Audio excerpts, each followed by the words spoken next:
चलिए शुरू करते हैं। बात करते हैं BEML यानी कि भारत अर्थ मूवर्स लिमिटेड की, जो कि एक इंडियन PSU है जो कि कई तरह के हैवी इक्विपमेंट मैन्युफैक्चर करते हैं जिन्हें रेलवे, ट्रांसपोर्ट और माइनिंग में यूज किया जाता है। BEML इंडिया की second largest earth moving equipment manufacturer है।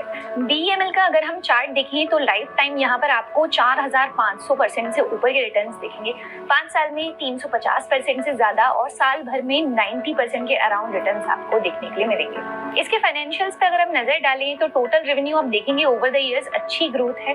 FY24 में रिपोर्ट हुआ है 4000 करोड़ रुपए के करीब। नेट इनकम भी साल दर साल अच्छी ग्रोथ दिखाती हुई और FY24 में रिपोर्ट हुई है 281 यानी 281 करोड़ रुपीस के आसपास। इसकी बैलेंस शीट पर एक नजर डालते हैं। एसेट्स इनके पास अच्छे हैं, लायबिलिटीज भी इनकी कम है। FY23 तक जो रिपोर्ट हुई है वो पिछले फाइनेंशियल से कम भी रिपोर्ट हुई है। अगर इनकी कैश फ्लो पर नजर डालें तो कंपनी के पास 500 करोड़ के ऊपर रिपोर्ट हुआ है कैश फ्लो FY23 तक और साल दर साल इसमें भी बढ़िया ग्रोथ है। परफॉर्मेंस इसकी एवरेज रही है। फाइनेंशियल ग्रोथ जो हमने देखी मॉडरेट है कुछ सालों से। वैल्यूएशन के मामले में लेकिन अपने पीयर्स के कंपैरिजन में ये आपको थोड़ा ओवर वैल्यूड दिखेगा।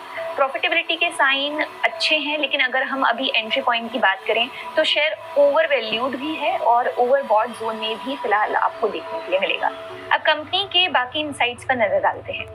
इसकी रेवेन्यू ग्रोथ में सेम क्वार्टर लास्ट ईयर के कंपैरिजन में 10% ग्रोथ है और ये 6.3 बिलियन रुपीस के करीब है। और इसके पीछे जो मेन कंट्रीब्यूशन है वो माना जा रहा है MNC और DNA यानी कि माइनिंग, कंस्ट्रक्शन और डिफेंस एंड एरोस्पेस सेगमेंट का। इनके अगर रेलवे और मेट्रो सेगमेंट की हम बात करें तो इसका रेवेन्यू फ्लैट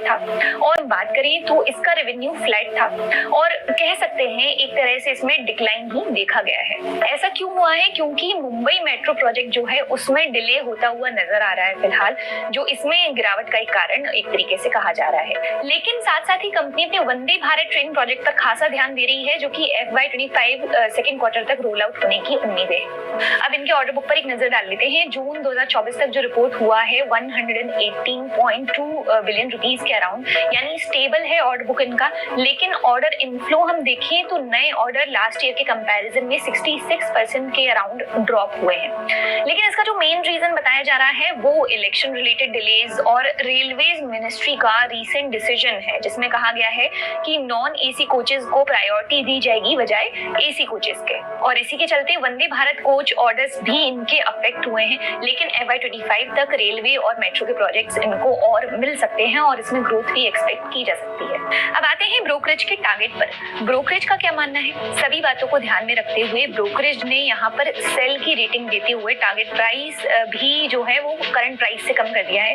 इनका टारगेट प्राइस है 3600 रुपए और मार्केट प्राइस जो है वो 7 अगस्त 2024 तक है 4072 यानी 4072 रुपीस के आसपास। ऐसा इसलिए क्योंकि ब्रोकरेज का मानना ये है कि इनके मेट्रो प्रोजेक्ट में फिलहाल कॉम्प्लिकेशंस आ रहे हैं और मार्जिन एक्सपेंशन भी इनका जो है वो लिमिटेड ही है। ब्रोकरेज हाउसेस जो टारगेट प्राइसेस देते हैं वो आने वाले 12 महीनों को ध्यान में रखते हुए दिए जाते हैं। काफी लोग कमेंट सेक्शन में ये पूछते हैं, तो ये इंट्राडे या स्विंग पर्पस से नहीं होते हैं। चलिए